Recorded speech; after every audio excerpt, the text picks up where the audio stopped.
going to make some brownies for my family tonight. Got the flour and the sugar. I think that'll be good. Oh, hey, welcome to my kitchen, AWANA friends. How are you? Oh, I'm so glad you could come. I was going to miss you tonight. Hey, you're just in time to watch me. I'm going to whip up a bowl of brownies for my family tonight, I guess. You know, I was thinking about you when I was doing this. I was thinking, you know, sometimes in life, we have to let God do the baking. And we don't always understand how some of the things that go together are going to turn out to make anything good at all.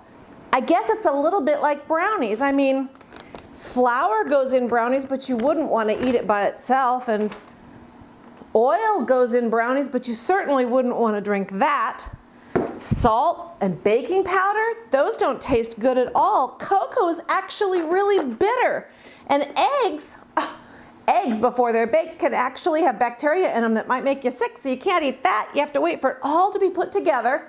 And when it's all put together just right, it makes amazing brownies. Well, life can be a little bit like brownies, I guess. You know, sometimes there are things that come into our lives that don't seem very fun or good. But we can trust that God has a plan. You know, the Bible has a lot of great examples of that. You know, I was thinking about Joseph.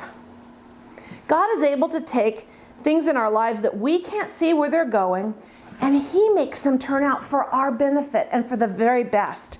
You know, do you remember in Genesis where there were 12 brothers? Joseph was not exactly the most popular among them. In fact, his brothers got so angry at him that they sold him into slavery and he wound up in Egypt.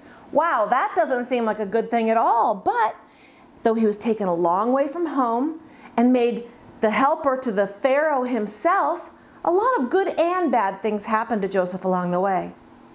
He got to be a ruler in Egypt. That seems good. He had to spend some time in prison. That doesn't seem so good. But in the end, God had a plan. And where do we see that? We see that years later. Finally, Joseph was a helper to Pharaoh, helping him rule the land. And Pharaoh had never seen anyone as wise as Joseph because Joseph relied on God. And at one point, Pharaoh took a ring from his own finger and placed it on Joseph's hand. He took a shiny gold chain around his neck and gave him fine linen clothes to wear, and he told him, "You rule all of Egypt. Everyone has to do what you say."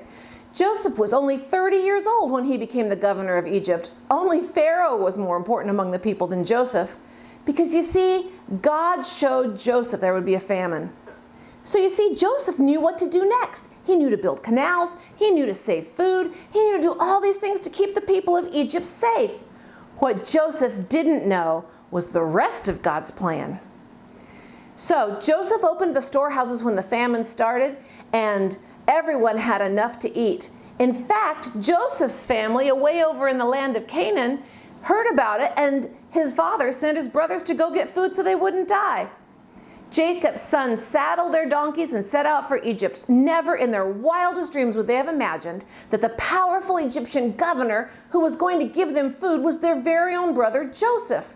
And when the brothers reached Egypt, they bowed down before him and said, "There's no grain left in the land of Canaan. We've come to buy food for our families." Not even one of them recognized Joseph in his fine Egyptian clothes, but Joseph recognized his brothers, Judah, Simeon, Reuben, Zebulun. Joseph was so filled with love for his family, he could see that their hearts had changed. They weren't wicked and cruel anymore. Joseph said to his brothers, "Bring your father. I will give them the best land in Egypt and they will have plenty to eat." He was so excited when he discovered that these were his brothers. And his brothers stared at Joseph in disbelief. They hadn't recognized him at all. They had no idea until he announced to them who he was. Because who would think that all those years before, God was already working on a plan?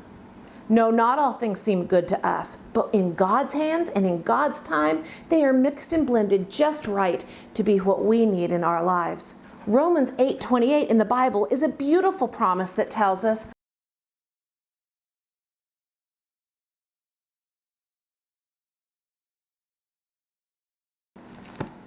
God causes all things to work together for the good of those who love Him and are called according to His purpose. Wow, that's a pretty great promise, just like our brownies. Some things we're doing today may not seem like they taste all that good by themselves. Not getting to come to AWANA tonight, maybe having to stay home from school. I know right now there seems like there's a lot of things we were able to do that we're not able to do right now, and it kind of tastes like a big old bite of flour, but that's okay. Hang in there. We can trust that God has a plan. We get to do some great things like spending more time with family, maybe getting to play some games with them, having time to run in the yard.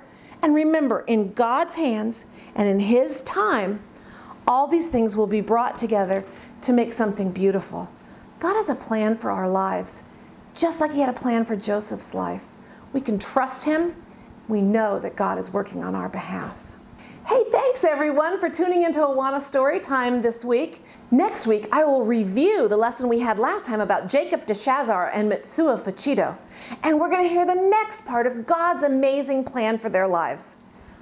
Are you excited? I know I am. So hey, I'll see you right back here very soon. See you later. Bye.